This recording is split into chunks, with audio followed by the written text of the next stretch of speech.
श्री शिवाय नमस्तुभ्यम हर हर महादेव। आप सभी का मेरे चैनल पर बहुत बहुत स्वागत है।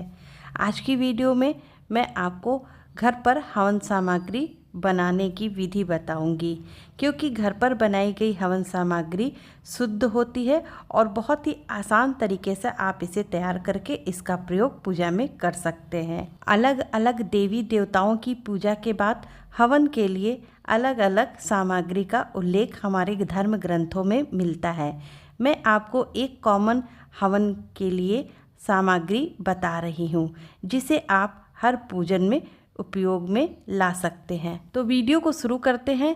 तो सबसे पहले हवन सामग्री बनाने के लिए हमें सबसे पहले काले तिल की आवश्यकता होती है। हवन में इसका प्रयोग करने से पहले इसे अच्छी तरह से धोकर सुखा लें। सूख जाने के बाद इसे अच्छी तरह से बीनकर साफ कर लें। बिना धुले हुए तिल का प्रयोग ना करें, क्योंकि इसमें हमारा हवन निष्फल हो जाता है।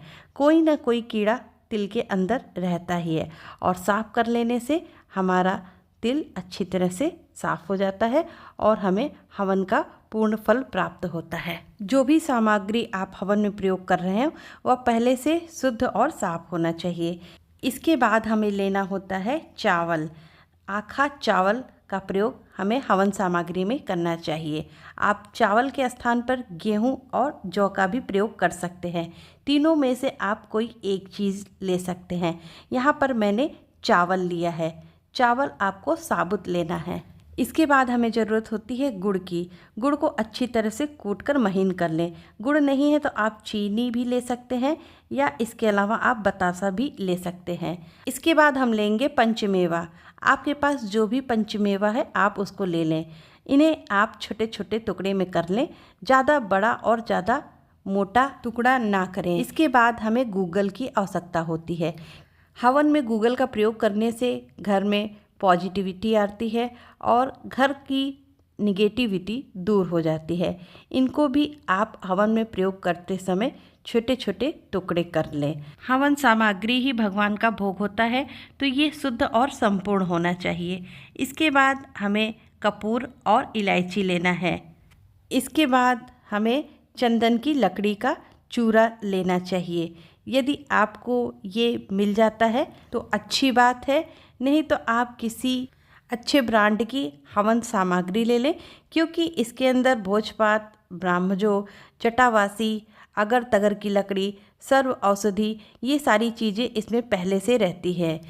इन्हें हमें अलग से खरीदने की या फिर लाने की कोई आवश्यकता नहीं होती।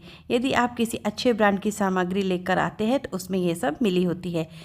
इसके साथ में थोड़ा सा शहद चाहिए और गाय का शुद्ध देसी घी भी चाहिए। तो ये सब रही हवन की सामग्रियाँ। इस हवन सामग्रियों को मिलाकर हम शुद्ध तथा सुगंधित हवन सामग्री बनाते हैं। अब मैं आपको हवन सामग्री बनाकर दिखाती हूँ। इसके लिए हमें एक बड़ा बर्तन लेना है। तो सबसे पहले हमें इसमें काले तिल को डालना है। इसके बाद यदि आपने गेहूँ, चावल, जौ में से कुछ भी लिया है तो उसे डाल देना है। यहाँ मैंने चावल लिया है। इसके बाद पंचमेवा को डाल देना है। मेवा को आप बारीक बारीक काट कर ही डालें।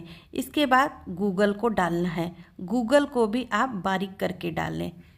इलायची और कपूर को भी हम बारीक कर कर इसमें डाल देंगे। साथ में शहद और गाय का शुद्ध देसी घी भी डालें। घी को पिघलाकर डालें।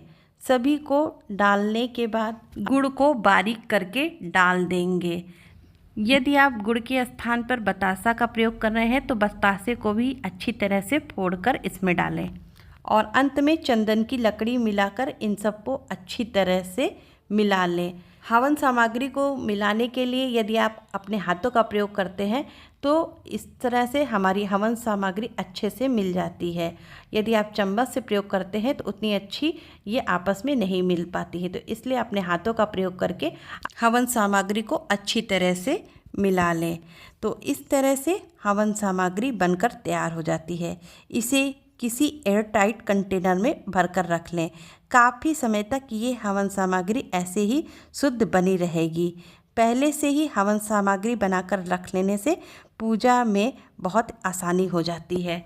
तो इस विधि के द्वारा हम अपने हाथ से शुद्ध और सुगंधित हवन सामग्री बनाकर तैयार करते हैं।